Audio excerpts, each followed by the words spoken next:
Hello, Gemini, and thank you for taking the time to listen to this message. This message is for a general overview for the month of September. Take what resonates, release what doesn't. You can always go and watch some of the other readings for your sign, your sun, moon, rising, wherever those reside. You can look at the readings for those. So the first card that's showing up for this overview is Legends. Learn from those who inspire you. And bottom of the deck is Leadership. Set your goals. So I feel like this feels very nostalgic to me. It feels like, like this reminiscent kind of energy where you are really looking hard and seeing clearly the things that you have learned, the knowledge you have gained, the wisdom from the connections or people that have really inspired you and motivated you. And I feel like there is something through whatever that part of this is, where you're looking at things a lot differently. Leadership, set your goals. It's Peacock, raise your standards. This just came out for Cancer. I don't know if you have any placements in Cancer, but I'm just saying. Leadership, set your goals. So this talks about really wanting to stand in that leadership power. And again, I did a reading. I don't know whose reading it was, but it was I forgot whose it was, but it was talking about real leaderships. True leaders lead by example. They're not crowd followers. They're not like people pleasers. They're not that sort of thing. They shine and illuminate through their actions, through, it's never what they say, it's always what they do, and really being aligned with authenticity, right? Integrity as well. So let's take a look, Gemini, at what is going on for you for September. So it does feel, to me, I love to see the two cards like that together, because I feel like there's this recognition or awareness or of recognizing, wow, look at this. It's not no joke. What energies inspire you, your creative energy, your higher vibrational, true leadership skills. Temptation is right there. That is the devil's card, right? That is the card of the devil. You got the star on the bottom of the deck. And again, this is like night and day when you're thinking about these two energies, right? Something that tries to keep you trapped, bound, stuck, stagnant, right? That is temptation, right? Temptation could be through the riches, the goals, the gold, the money, whatever this is. You see that apple with a bite taken out of it as well, where the true abundance lies in the star energy, the energy of authenticity, integrity, healing, caring about other people. There is so many different areas, so I'm not going to keep going into all that, but those are just a few. But it does feel to me like there is a recognition about something toxic, and that a temptation, a toxic situation. I'm feeling fool's gold when I see that treasure chest. It was like, here's a quick way to get to this richness. Here's a quick way to get to this abundance. That's a trap. That is a temptation. That is not true. You have to do the work. It has to be authentic. It has to be where you put your time, energy, and effort, not just snatch it or be handed to you. That's not the way it's going to work in Aquarian age. And that star card was talking about Aquarian age. The star is the card of Aquarius, and it is a whole different paradigm than the one we were in Piscean age, where, manipulation and deceiving and, all of that stuff was sustainable during that era, but we're not there anymore, and we're not going back there. So I'm just saying, I see what I see. We're going to keep going. So there is some sort of temptation, Be very cautious about this because you don't really want to, again, it gives me feed into this get rich quick kind of thing because I'm seeing all this treasure. Page of air. There is some sort of message, information, some sort of communication. It feels fresh. It feels new. It feels enlightening. We get the Queen of Fire on the bottom of the deck. And again, a lot of fire energy. That's Leo energy. This is Leo energy.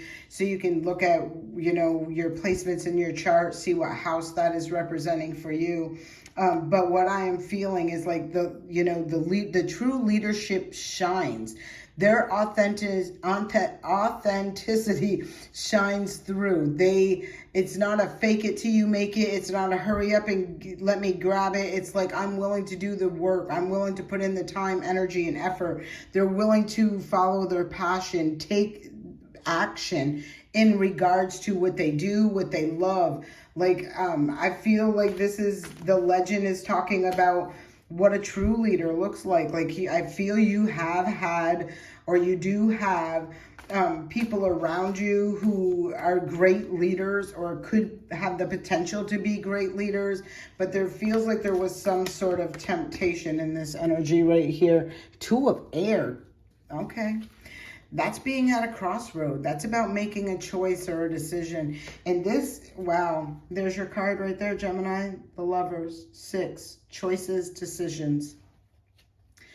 Right off, just looking at those 3 cards right there, I do feel like there was some sort of conversation, information, decision could be. And I feel like it was a tempting situation, a temptation of some sort. The 2 of air would represent being at a crossroads and not necessarily being able to see the right path, the choice to go or the choice to make or something like that. It feels to me like I do feel when I've seen this, and we'll see if it pops up, but in this deck, the 2 of Pentacles shows a person similarly, like with one arm up and one arm down. In the 2 of Pentacles, which talks about a choice in the physical realm, right? The person was looking at the higher realm. They were looking at the pentacle that was on this hand that was up. In this, you could see the person looking down, almost like into the darker energies, into the lower vibrational energies. Like, that's where they're looking instead of and you can even see the water's darker here where it's more light up there. I feel like there was, this is for September, so you're gonna know how this resonates with you. And I do feel like this is about being at a crossroads and making a choice. No, wow, dang. 3 of air. 3 of air talks about heartbreak. Oh, judgment. You know, if you have anything in the planets in Cancer, you should really be mindful of that, because a couple of these cards did come out for Cancer. So the 3 of air talks about a heartbreak, and judgment is just that. It's a judgment call. There could have been something blocking a blessing, blocking a movement forward towards the light. Again, I'm feeling like this light. And even when you look at this, right? Look at this 3 of air. You could see this person looking into the darker side of emotions, feelings. And there's the light at the back, right? It's like, and just in that card too, they're looking towards the dark, not towards the light. They're looking towards the temptation of, quick, easy, hurry, that sort of energy. And it's not showing that just feels like not good. There's the Hierophant card right there. 5 talks about challenges. The Hierophant can represent a leader of an institution. It can represent marriage. It can represent a traditional way, a traditional thing. There is a judgment that's out here. And I will say this right now. If you are in an energy, or you are connected, whatever this feels like, this darker energy, which is very clearly, like you can just look at all the cards. You see these bright, beautiful light colors, and the opportunity to enter through a portal to that bright, beautiful, abundant light brings abundance, right? That is sustainable. The darkness is just a temporary thing that's not going to last. It will at some time be exposed. And I feel with whatever in this energy that I'm seeing, that there is some sort of being at a crossroads, having to make a choice. There's heartbreak that's involved in this situation, but I feel like whatever I'm talking about, like this has already been, brought to the Most High for judgment. Whether you call judgment on it or judgment was called on it, it feels to me like the Most High has rendered or is rendering judgment as a result of all of this. So, here we go again. I keep feeling the Cancer reading for you, and this is the sign of Cancer. This talks about moving forward. This is the card of the Chariot, and you can look, there's opposing forces, light and dark, and there are backs to each other, right? It feels like being pulled in two different directions, not necessarily. That's what the temptation. Bottom of the deck, 7 of Cups.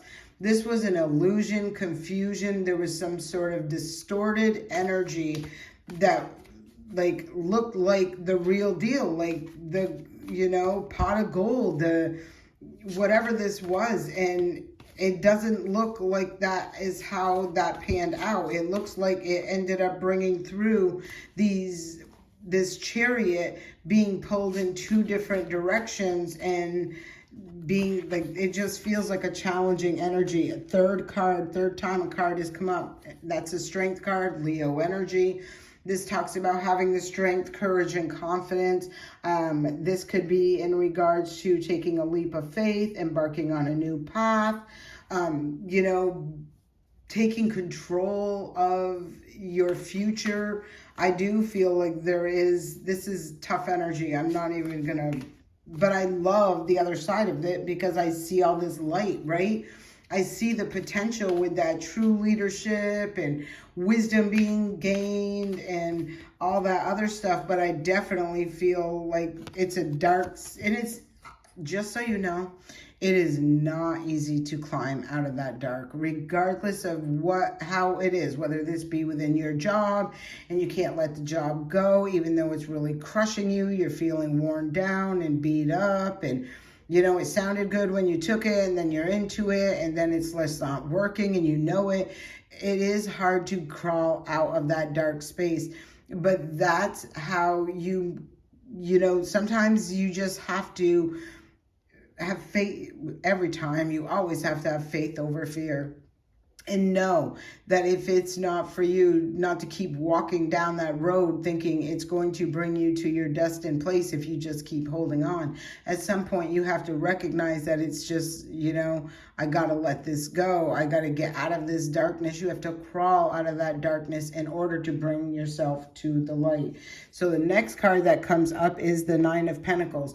This really strongly makes me feel like it's something to do with your career, your money, your finances, resources, something like that, because the 9 of Pentacles talks about abundance. At the bottom of the deck is the 4 of Wands, and this talks about a celebration and stability, right?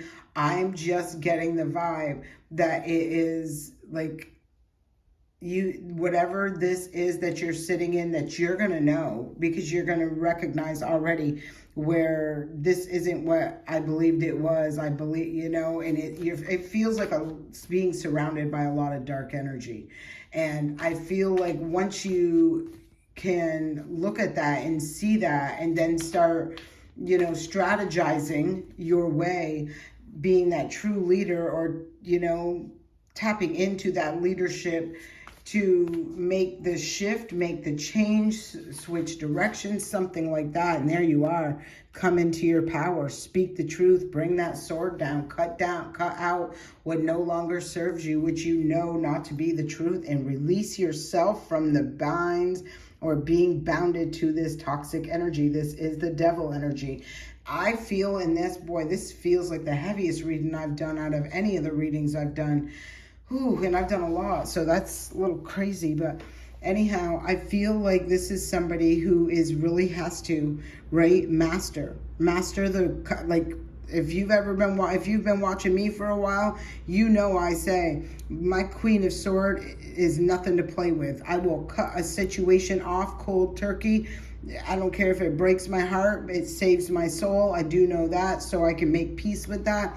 But I recognize the dangers and how if you keep going spiraling down into the depths of this dark water can represent illusions or negative mindset or this is a lot of mindset. It can really trigger this spiral downward. The King of Swords sees truth, clarity. He speaks truth. He speaks clarity, and he is not afraid to wield that sword and make some cuts that he knows are harmful or detrimental to him, his future. And I feel whatever this is, it's in regards to toxic, like things that are toxic. These could be addictions. These could be whatever it is. It's going to be different for everybody. Take what resonates, release what doesn't. So let's keep going here. Let's keep going. Let's look at what this Two of Air is about. This is being at that crossroads. I feel like more focused on the negative, the dark side than of the light. There's the Empress card. The Empress is all about a fertile energy of co-creating with the universe. It's wow, look at Ace of Cups. This is a new beginning, right? This is like coming from that dark space in the mind and in the heart and allowing that light. There's another heart right there.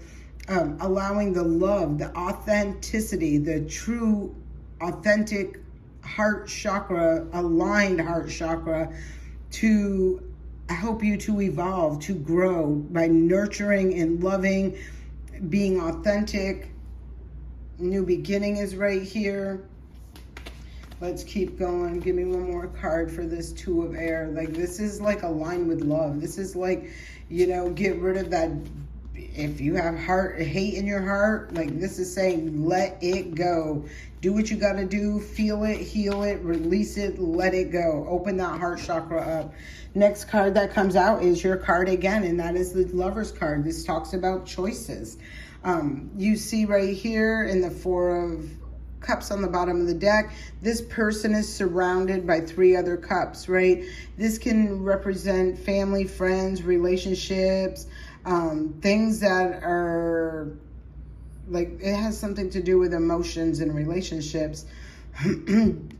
Cancer energy is right there. So there's been a lot of Cancer energy that has shown up in here for you as well. And it talks about like, these glasses feel empty or look empty to me, right? Like the feelings are just not there. The emotions are not there. And you see this big, beautiful Ace of Cups, which we've already seen. And look what's sitting inside of it, that beautiful white swan, a pure energy that's in it. These other cups are empty, that are, whoever this person is, this could even be where you're rejecting all these energies of emptiness, coldness, like just that sort of energy. So let's take a look at what this Three of Air, what is this Three of Air? Give us more clarity on this Three of Air. All right, first card that comes out for the Three of Air talks about the Sun, more Leo energy. Bottom of the deck is that Four of Cups again. So the Sun illuminates success, happiness, joy, unconditional love, true leadership, true confidence, you know, having that strength, courage, and confidence from within, internally being confident in who you are and what you should be doing and where you should be going. That sort of energy is what it's popping up to show me. You should really look at those other houses. As a sun sign, that's really not helpful to you. If you have your birth chart, you can look at that and you'll know what houses these are for you, Cancer and Leo. So, I mean, as a sun, Cancer would be your second house. So that talks about your money and your money you earn from the job you work. Third house talks about you are the, that is your third house is Gemini. But in a chart, if you were a Gemini rising, that third house would be Leo energy, where you have the strength, courage, and confidence to communicate, to take action, to be a true leader, yada, yada. I know I should have said yada, yada, but it is what it is. Then there's the Knight of Wands. What the heck? So the Knight of Wands is typically a flighty energy. It's an in and out energy, Sagittarius energy. Like, it's a very flighty, immature energy that just really fly by night. It's here 1 minute, gone the next. It's just a really like chaotic energy, right? I don't know why I'm feeling just to leave it like that. Like, it's a chaotic energy. It's just a chaotic energy. So you take that as it resonates and do what you will with that. The bottom of the deck is the Ace of Wands, and this talks about having a new start, taking a new path, right? This Two of Wands right there is talking about a choice and a decision on a path. So I feel like this is a very deep reading. I feel like you guys are going to know where this resonates and how this fits into your life. I feel like there is this, it's like night and day, dark and light. Like, it just gives me that energy. There's two total opposite kind of energies playing out simultaneously, and feeling like there just felt like there was something restrictive for whatever reason that I feel that's what's needing to be looked at and addressed. I feel like these energies, we had the first new moon in Virgo on the 23rd of August. We're going to have the second new moon in Virgo on the 21st of August. And on September 7th, we are having the full moon in Pisces. This full moon and that next new moon are both eclipse moons. So, I kind of feel when I'm seeing the judgment in here, there's going to be a divine intervention. There's going to be some sort of, interruption that just like if this isn't something you're sacrificing that isn't for your greater good, if you're not releasing, cutting something off, doing something, the power of the universe is going to be coming in here and making some things happen. Like, these eclipse energy is nothing to play with. I always tell people, not to mess around during eclipse energies, moons or new moons. I don't even send anything out into the universe. Like, I usually tell people to release stuff, but because these are known as a wild card and it could be intercepted and not delivered accurately the way your intent was for it, I tell people not to mess with the moons when it comes to eclipse energy. But I can see with whatever I'm seeing right here that there is going to be some serious, King of Swords right there, cutting off, eliminating, removing things that are just not for the greater good, or that are blocking some sort of alignment or some sort of your abundance, right? Your abundance for your future, your happiness, your joy, your success. There's something that's intentionally, I feel, I don't know if I want to take that back, because I don't feel like it was, I feel like there was what looked good, right? And then until you recognize it didn't. So I hope this serves you well, Geminis. I thank you for being here and send you peace, blessings, love, and light. Have a great day.